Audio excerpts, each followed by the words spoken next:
made me wear this bracelet for my show today because he made it out of pipe. Oh, Beautiful. Oh my Thank God. you. very beautiful. It's a little bit heavy. It just keeps hitting things, but he's very proud of it. What is it made out of? Some kind of, I don't know where he even found these beads, but some beads and pipe cleaner that's poking my wrist. I might Oh, really nice. cut myself, but Aw. okay. I liked the social media post you did. I did not know that I could whistle through my taco tongue. I need to practice that. My husband has been practicing nonstop. It's driving me insane. That's funny. I can't do it either. Okay, well, that's a genetic thing to make taco tongue in the first place. You knew that, I'm sure, right? Yes, yeah, and we can, both Scott and I can do it, but we cannot whistle through it. So it's a trick. He's so talented. So talented. Oh, wow. His teacher has made many comments since his sharing because he's just on his Zoom whistling through his tongue. Thankfully, it's on mute the whole time, but she just sees him with his taco all day. It's gonna be interesting reintegrating him into the classroom when that time comes. I know. Yeah. We're excited to welcome Dave Wilson, one of our favorite mortgage bankers, and into the chat today. And Dave Wilson is a Cal Poly alum who started his career as a local high school history and economics teacher. And after a successful teaching career, he was recruited into the mortgage industry in 2003 and brought with him the personal qualities of integrity, earnestness, and the authentic desire to help people that had initially led him into becoming a high school teacher and coach. Whether clients are first-time home buyers or seasoned investors, David's depth and experience in communication skills truly add value to the transaction. As a former educator, David has a unique skill set to explain mortgage transaction information in simple terms that may have seemed intimidating or overwhelming at first glance. Throughout his career, he has structured mortgage transactions for both residential and commercial real estate properties. Dave holds both a California real estate broker's license as well as a national mortgage originator license. He is involved with local nonprofits and was a part of the San Luis Obispo Chamber of Commerce Leadership San Luis Obispo Class 24. David has also volunteered as a throwing coach for the San Luis Obispo High School track and field team and the Mission College Prep High School for several years. Let's welcome Dave. Yay. Awesome. Let's welcome Dave. I, for one, love the fact that you have a teaching background, and what led you to that career out of university, and then what attracted you subsequently to the mortgage industry when you made a career change to that? Well, like most people in the mortgage industry, you never really planned on being here. It just kind of worked out that way. But without trying to sound overly altruistic, I grew up with some really great teachers and coaches, and I always felt like I had an inclination to do that for work. And so when I went to college, I wanted to be an archaeologist to start. And then at the time, they didn't make any money. So I'm like, well, that doesn't make sense. And so I moved over to history and then studied that for, junior college and then college. And the natural role with that is you go on to become a professor, which is what my goal was. And then I thought, I'll just teach high school for a few years, pay off my student loans, and go back to college. And that just didn't work. And so I was very fortunate to get hired on at Morbid High School. It was a very competitive job they had there in terms of applicant numbers, and felt very fortunate to get hired there. And then they had some funding issues, and the principal there actually called the principal at Rio Grande and said, hey, I got this guy. And so I met with her and moved over there, and then was teaching there for a couple of years, and then ended up going over to Pomo after that. Now, and I love teaching. There's a lot of really good qualities about it. You met a lot of great people. I still play cards with my master teacher from 1998 to today. So. Oh, nice. Yeah, Kerry Norelli, if you guys know him, he's a women's basketball coach at Hancock, and yeah, super good guy. And it's just kind of funny how life's kind of like a pinball thing. You kind of bounce around and you end up where you're supposed to, but it's like from each bounce you're like, where am I going now? And it's kind of hard to predict. But the mortgage thing's even weirder because I grew up never loving math. I was a history major, for goodness sakes. I just had to subtract like 1480 from 1980, and that was the math I was good at doing. And I coached football with a guy whose father owned a mortgage company. It's Mariner Mortgage in Rio Grande. And so I coached with them for, I think, 3 or 4 years. And then his dad and I became friends. He said, hey, you should think about doing this. And in my head, I'm like, come on, bro. I don't want to do math all day long. And what attracted me to teaching was the opportunity to try to help people and to help them find their potential and to grow them. And same thing attracted me to coaching is like trying to help kids move from one level to the next. And the more I thought about it, I'm like, well, gosh, I can help somebody buy their first house, or I can help fix their credit. Or it kind of felt more right the more I thought about it. But I didn't do anything with it. And so he ended up encouraging me to pursue this, bought the real estate course for me, and basically said, here, you have no more excuses, fill this thing out, take the classes, and the rest really was history. They taught me the business, and I worked there for 7 years, and it was still friendly with them to this day. They're really good people. So I came into it completely backwards. Like I never would have expected that I would be doing this 17 years later. Oh my gosh. Wow. Yes. Great. That's awesome. So your bio mentions that your teaching background actually is a benefit because you're able to explain the complexities of the mortgage process in terms that buyers and homeowners can understand. How do you explain your approach? I honestly think it's the same thing. I used to teach boring information to people who didn't want to hear it, which are high school kids learning about stuff they have no interest in. And then now I'm teaching boring stuff to people who don't really understand it and really want to make it work. So to me, the transition's been seamless. But all kidding aside, I think the teaching background helps in a number of ways. The presentation of material, knowing that your audience is looking for information and answers, not a lot of dialogue, and knowing that you need to find a way to connect with the buyer, the borrower, however we want to phrase them. We all don't think the same. Some people interpret information one way, some another, and sometimes you have to explain it 2 or 3 ways until you see their eyes light up a little bit, and then it clicks. And once the key is in the lock, in terms of them understanding the process, then everything else gets infinitely easier. But until you find that communication style, some people want to text, some people want a phone call, some people want an in-person meeting, which is all fine. But the key is finding the connection to where they get it. And once they get it, then it's a matter of, okay, now we're going to fine tune this. Now that we understand the big picture, now we're going to tweak it a little bit so this or whatever the case may be. And, everyone's got some really good qualities in their financial, situation, and maybe some people have some challenging things. So the question's how do we maximize your potential to qualify for this product, and how can I put you in the best possible situation? Not necessarily meaning borrowing the most, but how do I put you in the right situation for you? So I think that's how. Awesome. Good, wonderful. So 2020 has been a year without a user. Can we just have New Year's Eve tomorrow and call it good? Yeah, I'm down with that. Oh, kidding. Oh, So it's been a year without a user's manual, so to speak, and we can't predict what's coming around the next quarter. So how has the last 6 months been in the mortgage industry? As counterintuitive as it is going to sound, it's been an incredible blessing. I mean, I feel so fortunate that I'm in this career, because when so many folks were struggling and their businesses are shut down, their jobs are shut down, I'm so grateful that I happened to be in one where, one, I was considered essential, so I didn't have to try to work from home and all those things which I'm not good at. I was able to come to the office and work from here. Thank God the government recognized that buying mortgage-backed securities was a good thing for our economy, and so rates have come down. If you would have asked me 15 years ago that would we ever see rates in the 2% range, I'd have laughed at you. I said, no, of course not. It's ridiculous. Yeah. And I look at my pipeline and I'm like, I'm doing a VA loan for 2.5% at no points. I mean, are you kidding me right now?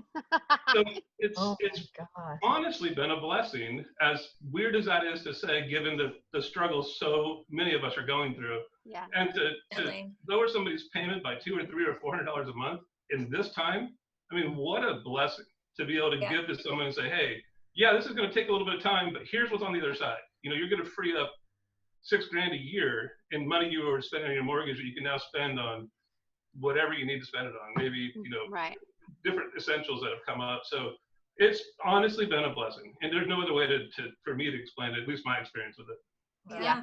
Us too. We're in agreement. Yeah. Make hay while the sun shines. So. Absolutely.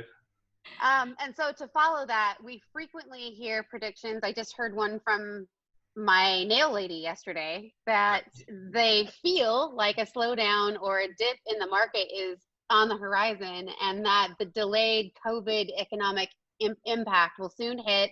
Home prices will drop, and so they're going to wait 12 to 24 months to buy or something like that. Do you agree with this kind of wishful thinking, or what's your take on that? In full disclosure, I did not see the 2008 crash coming. I honestly did not. And if you'd asked me then, hey, our price is going to drop by 35 to 40%, I'd have said, like, I don't know why they would. I don't see this. The main driver for that crash was bad paper, bad lending paper.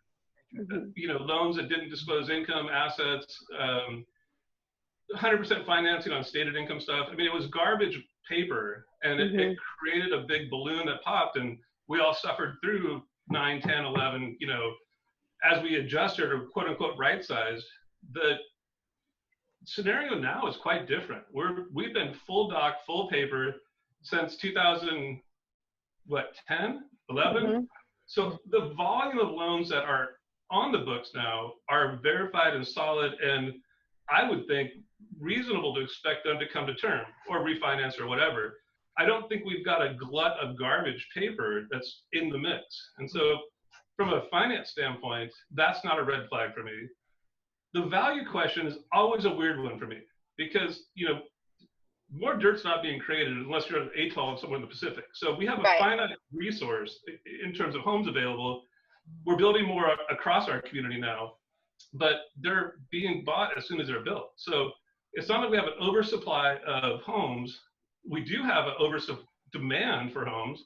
So you put those two things in context, I don't necessarily believe the narrative that we're at some precipice and things are going to fall apart. That being said, no crystal ball, and we're at unprecedented rates. So one would think that if you can buy a home with a 2 7/8 interest rate, that might be something you hold on to for the long term, because whether it turns into investment property or whatever the case may be, I mean, my gosh, the economic reason for buying a home isn't to grow wealth and all that stuff. The real reason you buy a home is to fix your biggest biggest monthly expense, which is housing. So you lock that down so it can't change. When you rent, that goes up at a certain rate, almost unpredictably, based on what kind of lease you have, what kind of landlord you have. But the odds are it's going to go up, not down. And so from a finance standpoint or an economic standpoint, you want to lock down the biggest variable to have, which is your housing cost. So whether or not the quote unquote value on your home is going to go up or down is secondary to the motivation for why you're doing it in the first place, which is to lock down your finances so you know every month this is this number. That's the reason you buy a house. Now, if it goes up in value, fantastic. But in Colorado or Wyoming, they're not banking on a home generating 6 or 7% appreciation per year. That's not part of the equation. So it's almost, to me, a moot point. It's not. I'm not trying to be silly and say it doesn't matter if your house goes up or down. But from an economic standpoint and a cash flow standpoint, it kind of doesn't matter until you sell it.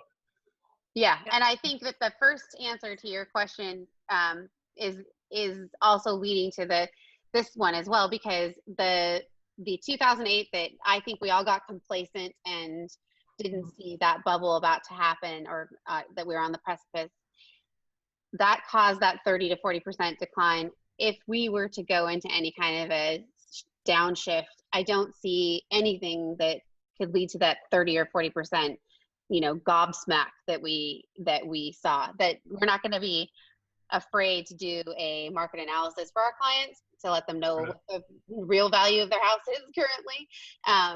And so there's also a lot of math that I've seen go around about, even if your house was to depreciate by 10%, which is like, pretty huge. Let's just say that's the worst case scenario. What you're getting in your locked in rate today is going to make that be so inconsequential in the long run. So, anyway, so. Yeah, I always joke of 2008 with the bad paper you're talking about. Now my clients are like, well, why do they need the last page of our finances that it's completely blank? And I'm like, well, nowadays, they need your firstborn son and your blood type.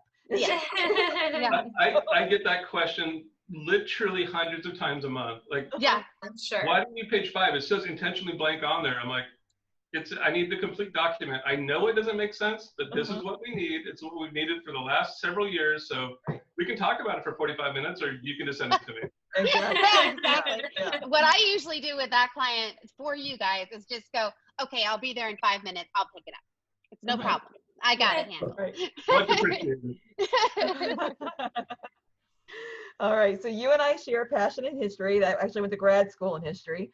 Nice. And I thank you for those market update emails that you used to send, or you still send, interest rates and historical fun facts. That always made me so happy. It makes looking at numbers so much more interesting. What made you come up with that idea, and are you going to continue with the email series? Because I really look forward to it. Yeah, what's funny is I started that when we used to take rate sheets to all the real estate offices. Uh-huh. And that was, when I first got into business, I mean, I knew no one.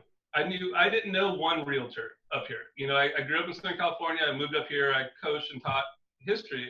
Didn't know anyone. And so my boss is like, just print out a stack of rate sheets and go to every real estate office and just knock on the door and drop off these rate sheets and meet people. And that was rough. It was rough. The first one I ever did was somebody that worked for Byron Grant's office at the time. And I'm still friends with her to this day. And so she decided she wanted to work with me.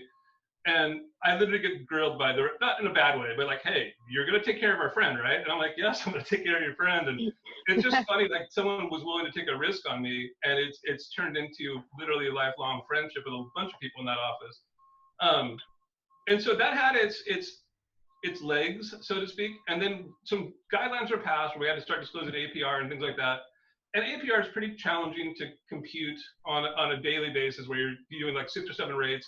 It's a little tricky, and it just took a ton of time. And I began not to see the value of doing that on a weekly basis. And so it moved to an online form where I could do it one time. And the time I was spent delivering all these things was eclipsed by the time it spent to calculate all the APR. So it's kind of a wash in that respect. But I realized that for most of you guys, you're so busy, you're like, cool, another rate sheet. I'm gonna just put this over here and cool, another rate sheet. And then there's the canned like market analysis that people do that no one reads. And so I'm like, I know this stuff. I taught economics. I can intelligently speak about these issues and trends. And so I just started doing my own market analysis, my own rate sheet. And then I just, on a whim, I put this history fun fact one day. And I got like 30 emails on, that was so cool. I didn't know that. And I'm like, ding, this is my don't throw away my email thing, which is the history fun fact. So I started that years and years ago. And then I've had different iterations of it. But for me, it's been really a pleasure to learn some of the nuanced things about our community, because there's so much history here. I mean, the Native Americans have been here for between who you're listening to 9,000 and 20,000 years ago. I mean, the ground we walk on is ground that's been walked on for literally thousands of years. And we're very blessed to live where we live. We know that, they knew that, and there's a reason that there's been people here for that window of time, including this, you know, the Spaniards and then the Mexicans, and they had this territory. And you know, you look at like, you know, the Assumption Ranch up in Santa Margarita. I mean, there's just some really, FYI, that's the oldest stone building in California, is literally up in Santa Margarita at the Santa Margarita Ranch. Wow. Yep. I didn't know that. There you go. Yeah. You need to go take a field trip. But yeah, that's why it was honestly just something to get people to look at my email. And it worked, and it's the price point's right, so it's turned out to be a good thing. And honestly, I love it too. I get calls, and there's a local broker, and he's great, but he literally, I work out with in the same gym he does, and it's like, man, that history fun fact was great. I have no idea what your rates are. I didn't read your market analysis, but the history thing was great. And I'm like, well, I mean, I guess it's working. Well, what's funny is that when I find one, like when one comes over and I don't have time to read it right then, that I do save it. So then today, when I wanted to remind Shannon and Jordan about those fun facts, I had plenty of them to forward to them, because I just searched your name and there they all were. So. Oh, yes. Okay, so last question. Do you have any words of wisdom for our first-time home buyers that I always just tell them to talk to a lender first, so I send them over to you, but what is it that you talk to them about? Yeah, quite a few actually. I think sometimes people, it's like going to the doctor.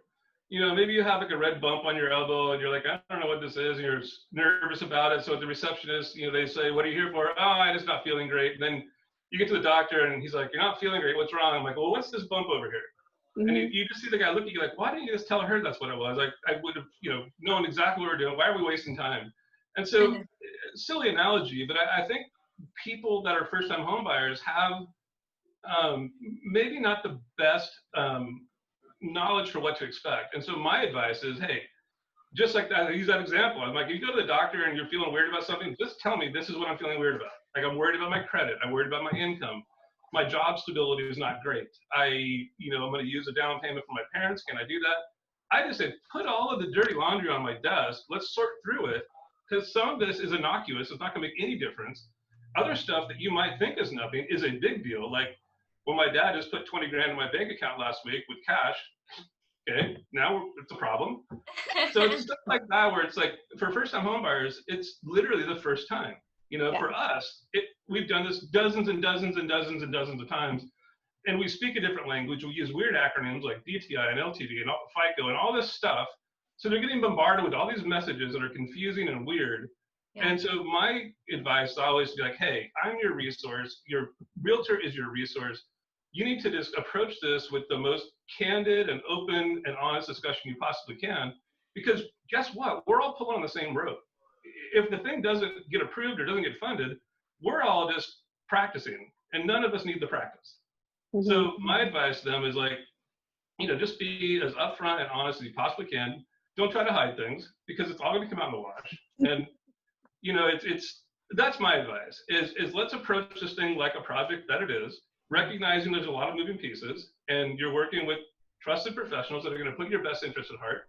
And at the end of the day, we're all intrinsically motivated to make this work for you. Like, we're literally advocating on your behalf, both out of our own ambition of getting the thing closed and out of the ambition of trying to make this work for the client. So that's my advice. And then the rest of the stuff, the mechanical stuff, that's all stuff we can work through, whether it's fixing credit, whether it's identifying income streams, whether it's sourcing a down payment. All of that's easy, sometimes tedious, but it's not mentally challenging. The mentally challenging part is crafting the scenario and saying, okay, well, here's what we can do. We can go this way or this way or this way.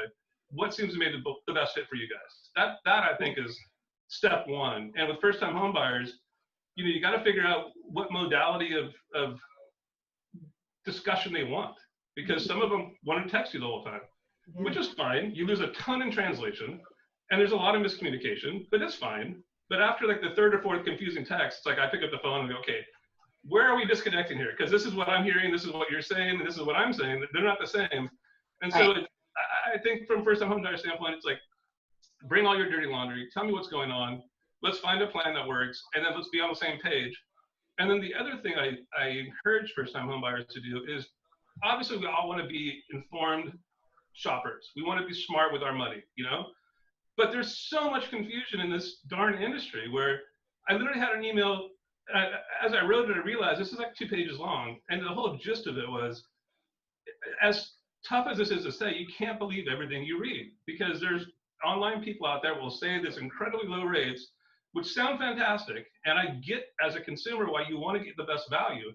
But if that's a used car sale, not to disparage used car salesmen, but if it's something where that's not going to ever happen, you're just going to spin your wheels, you're going to get your credit run over and over and over, and you're not going to be in a better position, because the truth of it is we all sell our money to the same people. Fannie Mae and Freddie Mac are buying the vast majority of the loans being originated. So there is no secret silver bullet that this one lender has a rate that's 0.5% lower than everybody else. It's just not real. But trying to convince someone who, as a culture, I think we're so conditioned to try to be wise and to make a good decision with our money. This runs counterintuitive when you're saying, yeah, I get what you're seeing, but I'm just telling you that's not really going to happen. And you kind of feel like it's hard to find that line. I've never been good at it, because I know it's all nonsense. But I can't just say this is all nonsense, because then I look shady. So I'm like, well, let's explore these options. Let's get a good faith estimate. Let's get we don't use this anymore. Let's get a loan estimate.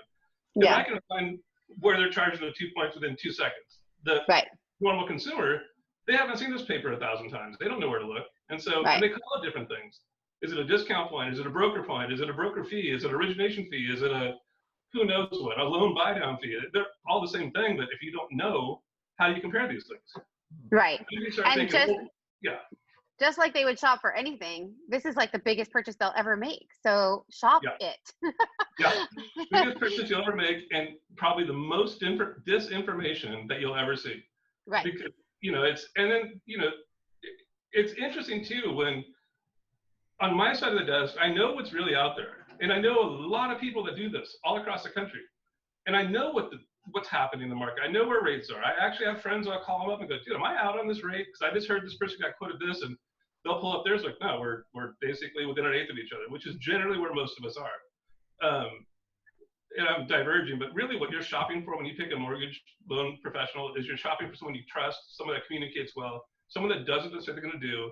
That's really what you're shopping for, which sounds basic. But if you're shopping for the lowest rate, oftentimes you're going to find yourself frustrated. And oftentimes we will be very competitive, but shopping for the lowest rate in this business is not always your best path. And that's what we tell, I think, well, I don't know if I've passed this script along to the girls, but I always say, I'm giving you this person's name and I don't get anything out of it. I mean, somebody might buy me lunch, which is very nice, but I don't get anything out of it except for the knowledge that they're going to make your experience a good one and my experience a good one. And so that amount of stress release is worth so much. It's worth 1/8% or whatever. So if it's even real. Yeah. Like the other thing is just kind of it's such a loss leader most of the time. Right, exactly. And then the other thing that I would add on to your advice for first time home buyers is if after you get pre-approved, don't buy a boat. Or a car. Well, my goodness, how many of our clients, when they get, so this is my nightmare scenario. We get them pre-qualified. They're like at a 44% debt to income back end ratio. So we have no wiggle room. And then they happen to walk into Lowe's and they call me up and go, hey, I can get this refrigerator for some percentage off, 10% off if I buy it Labor Day weekend. I went ahead and opened up a credit card with Lowe's so I can get this discount. And I'm just literally like, okay, we have no margin.